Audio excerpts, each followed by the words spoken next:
रामू एक गरीब किसान था जो अपने परिवार के साथ एक छोटे से गांव में रहता था।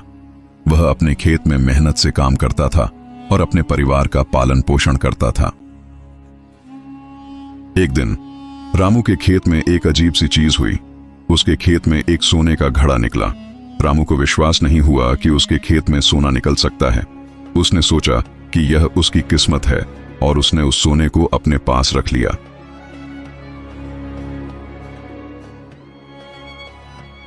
लेकिन जल्द ही रामू को पता चला कि वह सोना चोरी का है और पुलिस उसकी तलाश कर रही है।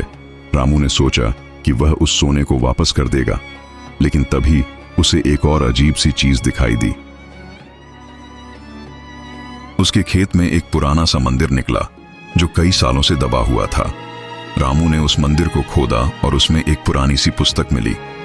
उस पुस्तक में लिखा था कि जो कोई भी उस सोने को अपने पास रखेगा वह उसकी किस्मत बदल देगा। रामू ने सोचा कि यह उसकी किस्मत है और उसने उस सोने को अपने पास रख लिया। और फिर रामू की जिंदगी बदल गई। उसके खेत में फसलें अच्छी होने लगी और उसके परिवार की स्थिति सुधरने लगी। लेकिन रामू को जल्द ही एहसास हुआ कि वह सोना उसके लिए नहीं है।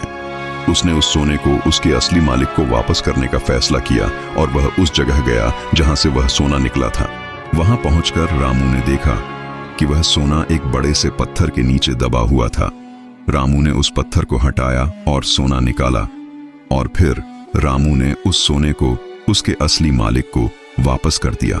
रामू की ईमानदारी देखकर पुलिस ने उसे माफ कर दिया और रामू को एक पुरस्कार दिया गया। रामू की जिंदगी बदल गई और वह एक ईमानदार और मेहनती किसान के रूप में जाना जाने लगा।